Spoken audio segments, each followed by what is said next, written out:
มื่อสัปดาห์ที่ผ่านมาเฮาได้กล่าวไว้แล้วว่าเกิดเหตุการณ์วุ่นวายขึ้นในนครเชียงใหม่ย้อนว่าพระเจ้าสยามเศรษฐาธิราชทรงมอบราชการบ้านเมืองให้พระนางเจ้าจิรประภาเป็นผู้เบิ่งแทนเมื่อพระองค์ทรงทราบเหตุการณ์วุ่นวายขึ้นในนครเชียงใหม่แล้วพระองค์จึงได้มีพระราชโองการรับสั่งให้พญาเมืองแพผู้เป็นพญา3 ล้านกับพญานครล้านและพญาหัวเวียงยกกำลังขึ้นไปจัดการภาพพวกก่อการวุ่นวายและสร้างความสงบขึ้นให้เป็นที่เรียบร้อยคันตกมาในปีคริสตศักราช1553ซึ่งกงกับจุลศักราช915พวกเสนาอมาตย์มนตรีนครเชียงใหม่ได้พร้อมกันไปเชิญเอาเจ้าเมกุติผู้เป็นเสื้อพระวงศ์พระเจ้าเมงรายซึ่งในเวลานั้นยังทงผนวดอยู่ให้ลาสิกออกมาแล้วก็อภิเษกขึ้นเป็นพระเจ้าแผ่นดินสมเด็จพระเจ้าสยามเศรษฐาธิราชทรงทราบข่าวนั้นก็ทรงพระพิโรธโกรธเคืองเป็นอย่างยิ่งเพราะพระองค์ยังถือว่าเชียงใหม่เป็นของพระองค์อยู่ดังนั้นคันถึงปีคริสตศักราช1555จุลศักราช917พระองค์จึงได้ยกพลโยธาขึ้นไปตีนครเชียงใหม่และทรงมอบให้พญานครอยู่รักษาเมืองเมื่อกองทัพหลวงขึ้นไปถึงน้ำทาพระองค์จึงทรงมีพระราชอาญา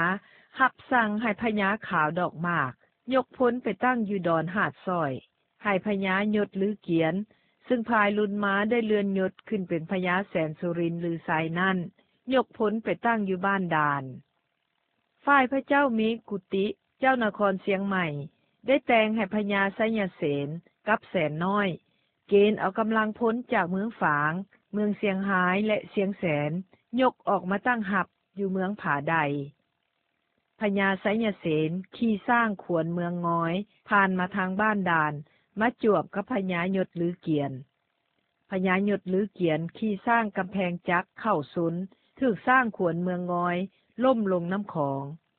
พญาลือเกียนจึงเอาง่าวฟันพญาไสยแสนตายคาหัวสร้างนั่นเองเมื่อเป็นเช่นนั้นกำลังทัพของพญาไสยเสนจึงได้แตกหนีไปส่วนว่ากองรบของแสนน้อยเห็นท่าบ่ดีจึงได้อวยกำลังพลศึกหนีไปอยู่เมืองเสียงแสนสมเด็จพระสยามเศรษฐาธิราชได้ยกทัพหลวงขึ้นไปตั้งอยู่เมืองทินแล้วก็มีพระราชอาญาให้พญาจันทบุรีสีสัตธรรมไตรโลกกับพญาแสนลุงนำไปตีแสนน้อยที่เมืองเสียงแสนให้ได้ในเวลานั้นพญาทักษิณมีความเครียดแค้นในพญาจันทบุรีอยู่จึงหาเหตุทูลทรัพย์ซอสมเด็จพระเจ้าสยามเศรษฐาธิราชว่าพญาจันทบุรีเป็นใจกบฏเข้ากับแสนน้อยแล้วพญาทักษิณจึงคิดอุบายปรึกษากับพญาจันทบุรีว่าศึกคราวนี้นักอยู่เห็นจะตีเอานครเชียงใหม่บ่ได้ขอเชิญพระเจ้าให้ยกทัพกลับคืนก่อนส่วนพญาจันทบุรีลงเสือพญาทักษิณก็เข้าเฝ้าทูลพระเจ้าสยามเศรษฐาธิราชตามที่ได้ปรึกษาหารือกับพญาทักษิณนั้นสมเด็จพระเจ้าสยามเศรษฐาธิราชก็ทรงพระพิโรธโกรธเคืองพระทัยเป็นอย่างยิ่งจึงมีพระราชอาญารับสั่งให้ตำรวจหลวงคุมเอาพญาจันทบุรีไปฆ่าทิ้งเวลานั้นพญาแสนลุงก็เจ็บป่วยนักจึงได้ทูลลาลองลงมานครเสียงทองพอมาถึงนครเสียงทองก็ถึงแก่อนิจกรรม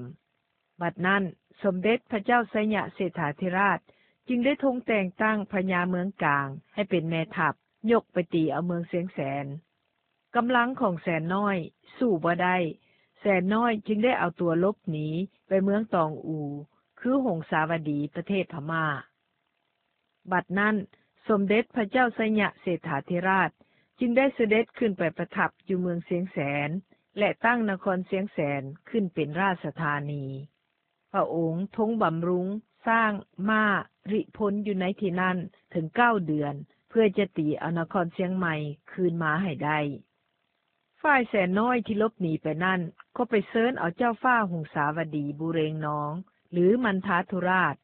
ยกทัพมาตีนครเชียงใหม่ได้บัดนั้น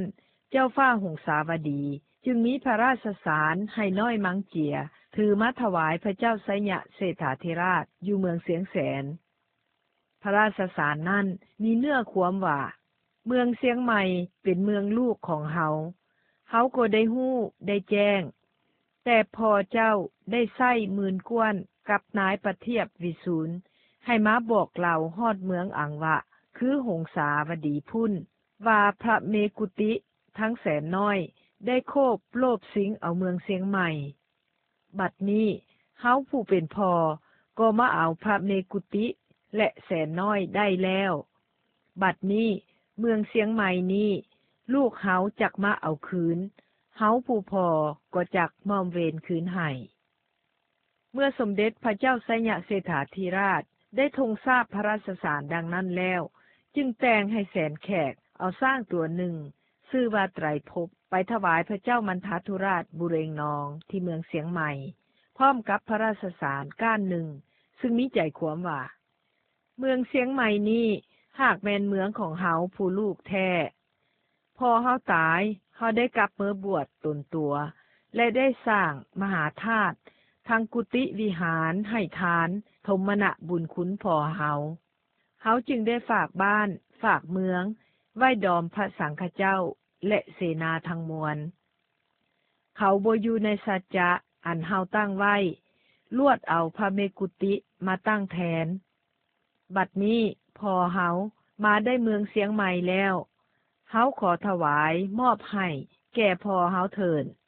เฮาจักกลองเมืองล้านสร้างดังกล่าวแลพระราชสารก้านนี้ได้แสดงให้เห็นว่าสมเด็จพระเจ้าไสยเศรษฐาธิราชบ่ปรารถนาที่จะยกทัพเข้าบุกโจมตีเอาเมืองเสียงใหม่คืนมาในคราวนี้เถื่อขอให้ทานผู้ฟังจงรอฟังเบิงบทบาทท่าทีกลยุทธ์ของสมเด็จพระเจ้าไสยเศรษฐาธิราชในขั้นต่อไปว่าจะเป็นอย่างใดขอยุติไว้แต่เพียงเท่านี้ก่อนพบกับทานผู้ฟังใหม่สัปดาห์หน้าสบายดี